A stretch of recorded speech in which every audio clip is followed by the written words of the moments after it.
भारत में जितने भी आदिवासी क्षेत्र हैं वहां पर रहने वाले लोगों के जल, जमीन और जंगल के लिए कानून बना हुआ है। यानी कि वहां के लोगों के लिए वह जो जल है, वह जो जमीन है, वह जो जंगल है, उस पर उनका हक सबसे पहले है। उस पर निर्णय लेने का हक उनका सबसे पहले है। इस बात को ध्यान में रखते हुए भारत सरकार के द्वारा कानून बनाया गया है जिसका नाम है पैसा एक्ट। इसके बारे में आज हम विस्तार से जानने वाले हैं और हम इसलिए ऐसा जानेंगे क्योंकि इससे जुड़ा हुआ एक नियम भारत का एक राज्य झारखंड लेकर हाल में आया है और उसका ड्राफ्ट लेकर आया है। तो क्या है वह ड्राफ्ट, उस ड्राफ्ट में क्या प्रावधान है, क्या उसमें सुझाव मांगे गए हैं और पैसा अधिनियम किस तरह से कार्य करता है, इन सारी बातों को आज हम विस्तार से समझेंगे। हेलो दोस्तों, स्वागत है आपका दृष्टि आईएएस में। मैं हूं केवल आपके सामने। तो चलिए सबसे पहले हम शुरू करते हैं इस हेडलाइन के साथ कि जल, जमीन और जंगल के लिए झारखंड का पैसा नियम। अब इसमें हम शुरू करते हैं सबसे पहले कि खबर क्या है। खबर है इम्प्लीमेंटिंग पैसा act in Jharkhand is not an easy task. ऐसा क्यों कहा जा रहा है इस खबर के हेडलाइन में? क्योंकि 22 साल से भी ज्यादा हो चुके हैं झारखंड को बने हुए और इन 22 सालों में वहां पैसा नियम अभी तक नहीं आया और अभी आया है ड्राफ्ट। तो उस पर भी सवाल किए जा रहे हैं कि शायद वह हो पाए, नियम का रूप ले पाए वह ड्राफ्ट या ना ले पाए। इस पर अभी भी शंका बनी हुई है। क्यों है, इसको हम अच्छे से समझेंगे। तो हमारे चर्चा के बिंदु क्या होंगे कि यह खबर अभी चर्चा में क्यों है, उसके बाद पैसा अधिनियम 1996 आखिर है क्या, उसके बाद हम देखेंगे कि इस पैसा अधिनियम की पृष्ठभूमि और उद्देश्य क्या है और इस पैसा अधिनियम की विशेषताएं आखिर क्या है, किस तरह से यह बेहतर है। इसके बाद इस पैसा अधिनियम को अगर हम देखते हैं, समझते हैं, तो ग्राम सभा का जिक्र आता है।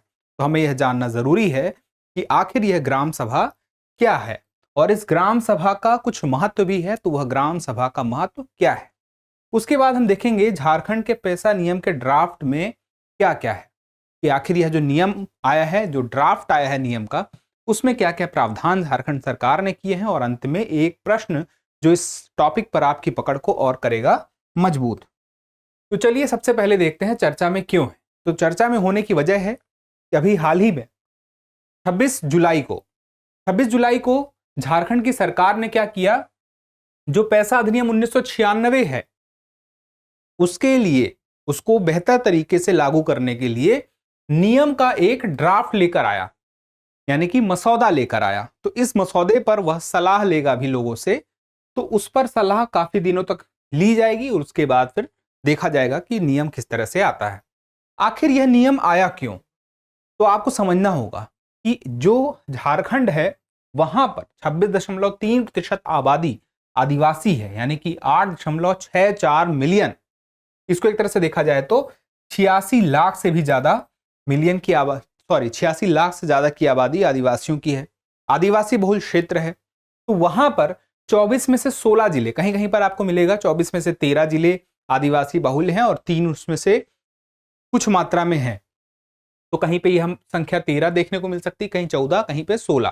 तो इसके लिए परेशान मत होइएगा। 5वीं अनुसूची के अंतर्गत है। इसका मतलब क्या है, 5वीं संविधान की 5वीं अनुसूची में बताया गया है जो अनुसूचित क्षेत्र होते हैं वहां पर किस तरह से स्वशासन या शासन के लिए कार्य हो सकता है। तो यहां पर 6.86 मिलियन से अधिक जो आदिवासी हैं, यह संख्या भी बहुत ज्यादा है। 6.8 मतलब 68 लाख से ज्यादा आदिवासी इन क्षेत्रों में मौजूद हैं। उसके बाद देखिए बीते 20 साल में कानून यहां पर नहीं बन पाया, 22 साल में। जैसे कि मैंने आपसे बताया 2000 में यह झारखंड बिहार से अलग होकर बना था। पैसा अधिनियम की बात करें तो पैसा अधिनियम क्या था? पैसा अधिनियम आदिवासी बाहुल क्षेत्रों में जो वहां पर स्थानीय स्वशासन की प्रक्रिया है वह कैसी होगी यह निर्धारित करती है। तो यहां पर इतनी बड़ी आबादी में लोग रहते हैं और यहां पर अभी तक नहीं ऐसा हो पाया, नियम नहीं आ पाया, अधिनियम को बेहतर तरीके से लागू करने के लिए कानून नहीं आ पाया राज्य सरकार के द्वारा। तो यह सवाल खड़े होते हैं। लेकिन अब ऐसा नहीं है, अब आ चुका है, ड्राफ्ट आ चुका है। देखते हैं आगे क्या होता है।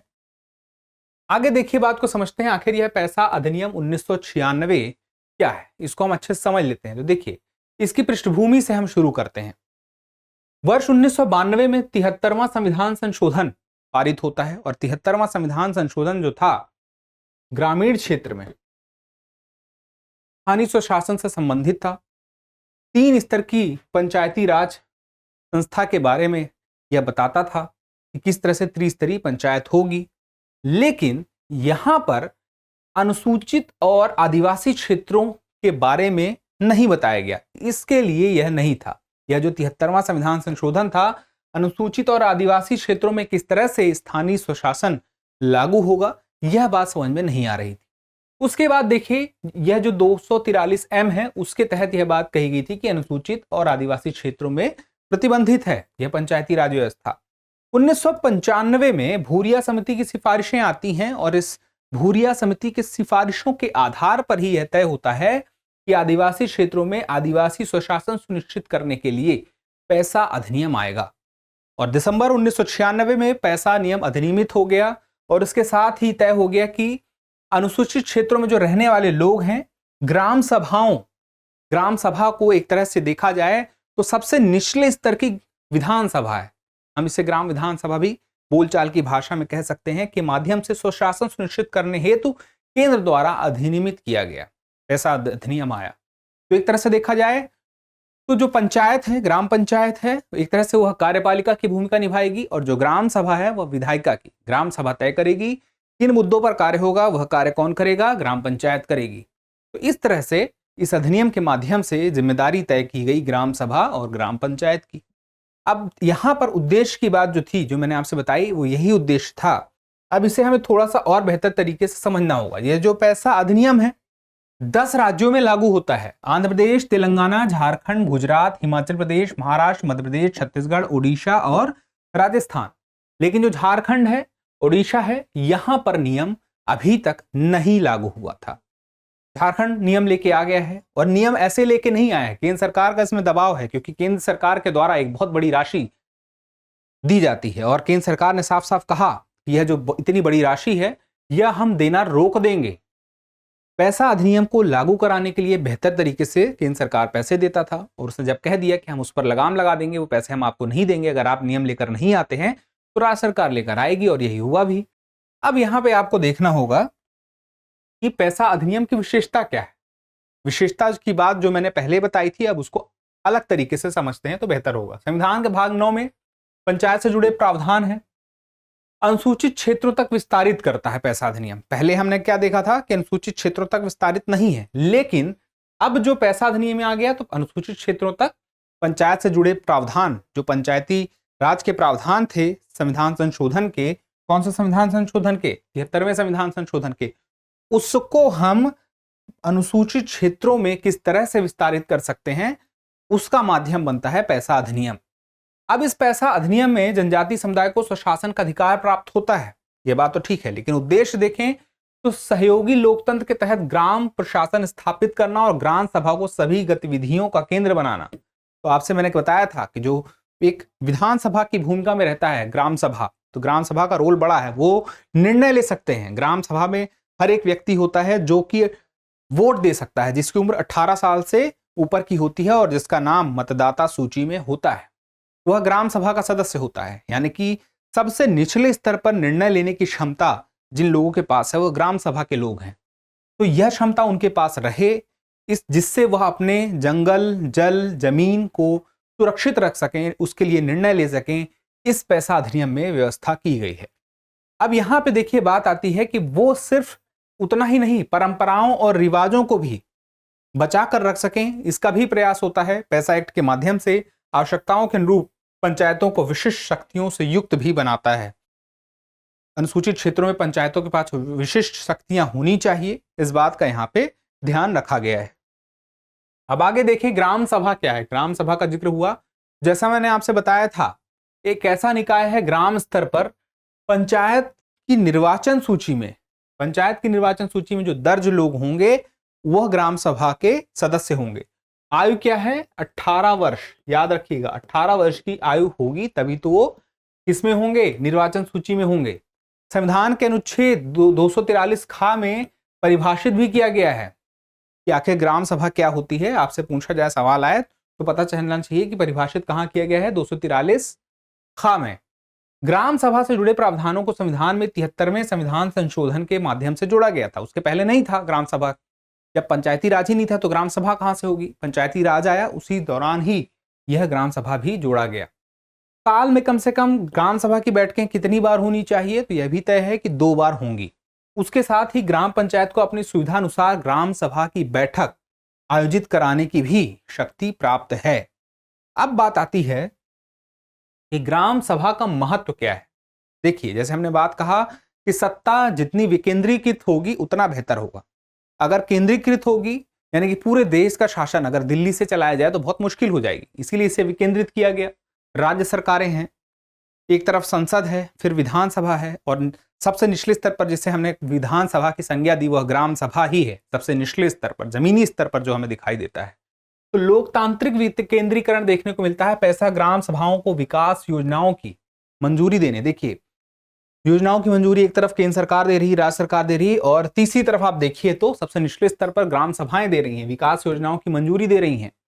सभी सामाजिक क्षेत्रों को नियंत्रित करने में महत्वपूर्ण भूमिका निभाने का अधिकार इनके पास है, और ये बहुत सारे प्रबंधन करते हैं। क्या क्या प्रबंधन है इनको? अपने क्षेत्र के अंतर्गत जो जंगल है, जल है, जमीन है, इन संसाधनों पर प्रबंधन करने का अधिकार इनके पास है।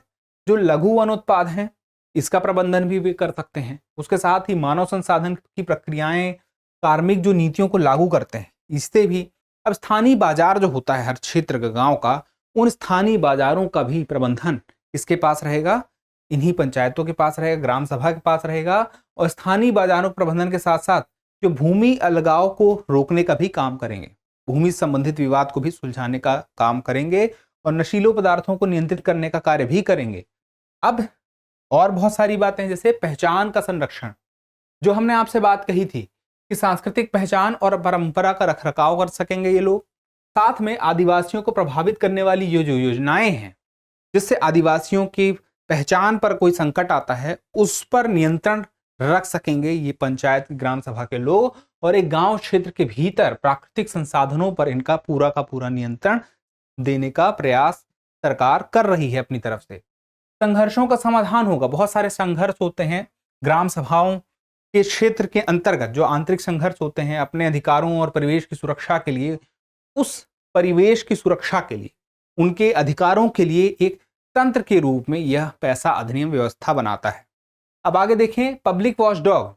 अब ग्राम सभा के अंतर्गत जैसे गांव की सीमा के भीतर कोई नशीले पदार्थ का निर्माण अगर कोई कर रहा है तो उसे वो देख सकते हैं, उसका प्रबंधन कर सकते हैं कि ऐसा ना हो, उसके लिए सही उपाय निकाल सकते हैं। साथ में परिवहन से जुड़ी हुई बातें, बिक्री, खपत, इस तरह की शक्तियां, इसके प्रबंधन की शक्तियां भी उनके पास होती हैं। अब यहां पे बात आती है कि झारखंड के पैसा नियम के ड्राफ्ट में क्या है। झारखंड सरकार ने पंचायती राज को पैसा अधिनियम के माध्यम से उसमें बदलाव जो होंगे अनुसूचित क्षेत्रों के हिसाब से, उसको कितने बेहतर तरीके से लागू किया जाएगा, जिससे उनके लिए, उनकी पहचान के लिए, उनकी सुरक्षा के लिए पैसा अधिनियम बेहतर तरीके से काम करे। उसके लिए जरूरी है कि राज्य में राज्य सरकार के द्वारा नियम लेकर आया जाए, और नियम से ही वह अधिनियम अच्छे से लागू होगा। तो जो झारखंड सरकार है उसने झारखंड पंचायत उपबंध अनुसूचित क्षेत्रों पर विस्तार नियमावली, यह जो है मसौदा लेकर आई। ये उस मसौदे का नाम है। अब इसमें सुझाव मांगे गए हैं। ग्राम सभा को अधिकार क्या दिया जा रहा है इस नियम के माध्यम से कि पारिवारिक मामले हो गए उस पर निर्णय ले सकेगा, विवादों पर। आईपीसी 1860, इंडियन पेनल कोड, भारतीय दंड संहिता 1860 के तहत आने वाले कुछ मसले जैसे दंगे हो गए, उस क्षेत्र के अंतर्गत, किसी भी ग्राम सभा क्षेत्र के अंतर्गत चोरी हो गई, अश्लील हरकतें हो गई, या हरकतें हो गई, या चोट पहुंचाने वाली बात हो गई, ऐसे शब्दों का अगर इस्तेमाल किया जाता है जो किसी को ठेस पहुंचाते हैं, उस पर यहां पर ये अपना फैसला भी रख सकते हैं। ऐसे मामलों में जहां पे 6 माह तक की सजा हो सकती है आईपीसी 1860 के तहत, वहां पर ये 5,000 रुपए तक का 5,000 रुपए तक का क्या लगा सकते हैं? जुर्माना लगा सकते हैं। ये शक्ति मिली है, जेल भेजने की शक्ति नहीं मिली, लेकिन जिन मामलों में 6 महीने तक की सजा का प्रावधान है वहां पर इन्हें शक्ति क्या दी गई है झारखंड सरकार के द्वारा कि 5,000 तक का जुर्माना ये लगा सकते हैं। आगे अभी इसमें क्या बदलाव हो सकता है ये तो आने वाले समय पता चलेगा। उसके अलावा कानून व्यवस्था से जुड़े हुए मामलों में सुनवाई का अधिकार है। जो सामुदायिक संसाधन है उन सब के लिए, जो संसाधन है उस क्षेत्र के लोगों के लिए, उन संसाधनों का प्रबंधन होगा। उसके अलावा परंपराओं और विवादों के निपटारे, परंपराओं का संरक्षण, अगर उस क्षेत्र में कोई विवाद बनता है तो उसके लिए भी निपटाने का काम ग्राम सभा ही करेगी। इसके अलावा विकास योजनाएं, भू अर्जन और पुनर्स्थापन के लिए, अब यहाँ पे देखिए जो लघु जल निकाय हैं, जिसे हम तालाब वगैरह हम कह सकते हैं, इस तरह के लिए मादक द्रव्यों के नियंत्रण के लिए अधिनियम में ये बातें लिखी गई हैं, लेकिन इस पे नियम लेकर आ रही है सरकार। ये सब चीजें पहले भी हमने देखी पिछले स्लाइड में, लेकिन नियम से क्या होगा कि और बेहतर तरीके से उस अधिनियम को लागू किया जा सकेगा, इसीलिए ये रिपीटेशन हमें दिखाई देता है। लघु वनोपज संबंधी अधिकार संबंधी जो नियम है वह राज्य सरकार लेकर आई है। गौण खनिज, गौण खनिज क्या है? रेत है, गिट्टी है, ये सब गौण खनिज में आता है। तो इनके लिए जो पट्टे की स्वीकृति है, सबसे पहले प्रयास किया जाएगा कि इसे दिया जाए प्रथम अनुसूचित जाति सहयोग समिति को। अगर वो नहीं है तो फिर कोई ऐसा एनजीओ है या कोई ऐसा व्यक्ति है जो अनुसूचित जाति से जुड़ा हुआ है, उसका एक क्रम निर्धारित कर दिया गया कि पहले नंबर पे ये, इसको प्राथमिकता दिया जाएगा। इसके लिए गौण खनिजों के लिए, रेत हो गया, गिट्टी हो गई, इस तरह के जो होते हैं उन्हें गौण खनिज कहा जाता है। तो यहीं तक हमारा आज का टॉपिक था, लेकिन अभी यह देखना होगा कि आखिर इस पर क्या क्या सुझाव आते हैं, क्या क्या बदलाव होते हैं। और बहुत सारे लोगों द्वारा इस पर सवाल खड़े किए जाते हैं, जैसे कि सवाल यह खड़ा किया जाता है कि जो कार्यपालिका है उसके द्वारा जब तक बेहतर तरीके से इच्छा शक्ति नहीं आएगी, ये नियम उतने अच्छे तरीके से प्रभावी नहीं होंगे। और बहुत सारी बातें ऐसी आती हैं जिस पे यह लगता है कि अगर इतना समय लगा है तो कहीं इस पर और ढील ना दे दी जाए, जिससे कि अच्छे से अधिनियम लागू ना हो पाए। बहुत सारे शंकाएं हैं, उन शंकाओं का क्या समाधान होता है आने वाले समय में हमें पता चल जाएगा। फिलहाल के लिए मेरा एक सवाल है आपसे, कमेंट बॉक्स में इसका उत्तर आप जरूर दीजिएगा। सवाल ये है कि पैसा अधिनियम किस वर्ष अस्तित्व में आया? आपके ऑप्शन है वर्ष 1995, वर्ष 1996, वर्ष 1997, वर्ष 1998। आप अपना उत्तर कमेंट बॉक्स में जरूर दीजिएगा। आप उत्तर देते हैं तो हमें और बेहतर करने की प्रेरणा मिलती है। जल्दी मिलते हैं अगले एपिसोड में, तब तक के लिए स्वस्थ रहें, मस्त रहें और पढ़ते रहें। धन्यवाद।